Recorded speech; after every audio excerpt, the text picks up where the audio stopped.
अर्ध्या लोकसंख्येचा वाईस असणाऱ्या माणसाला विधान परिषद काय देत आहे? कॅबिनेट पद दिलं पाहिजे. महाराष्ट्रात सत्ता बदलण्याचं काम आम्ही केलेलं आहे. अरे मी सत्तेत बसवणारा माणूस आहे, विधान परिषद काय घेऊन बसलाय?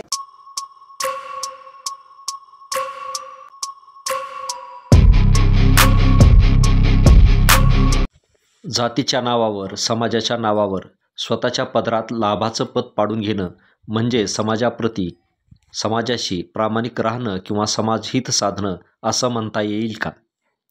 किंवा लाखोचा जनसमुदाय पाठीशी असताना देखील कुठल्याही पदाची, राजकीय स्वार्थाची अपेक्षा न ठेवणं, कुठल्याही आमिषाला बळी न पडणं किंवा मनाला या विचारांचा स्पर्श देखील न होऊ देणं याला समाजाप्रती प्रामाणिकता म्हणता येईल का?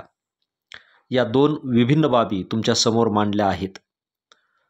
तर तुम्ही कोणत्या बाबीला प्राधान्य देणार आणि कोणाला समाजाचा प्रामाणिक नेता मानणार?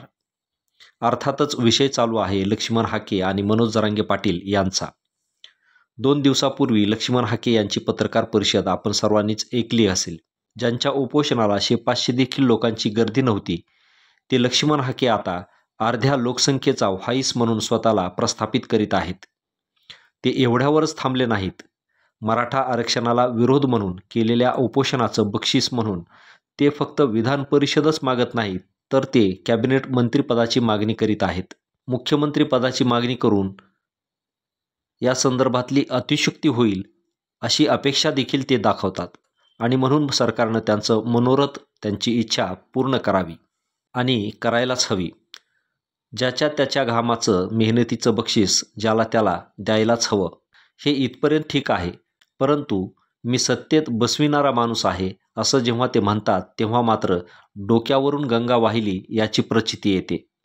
कारण हाकेंच्या भूमिकेमुळे महायुतीचा फायदा झाला किंवा नुकसान झालं याची चिकित्सा या वक्तव्यावर करणं गरजेचं होऊन जातं.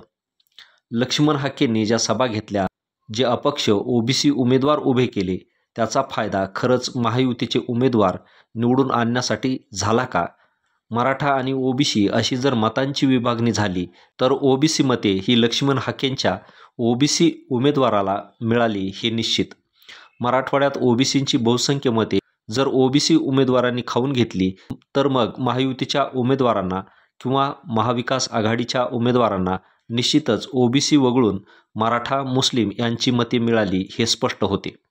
याचाच अर्थ ओबीसीची संपूर्ण ताकद महायुतीच्या उमेदवारांच्या पाठीशी राहिली नाही हे स्पष्टपणे आष्टीचे आमदार सुरेश धस यांनी सांगितले आहे.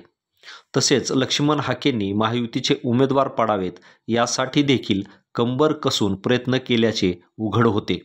तेच लक्ष्मण हाके महायुतीचं संख्याबळ येताच श्रेय घेण्यासाठी, राजसत्तेत वाटा घेण्यासाठी चटकन पुढे आलेले दिसतात.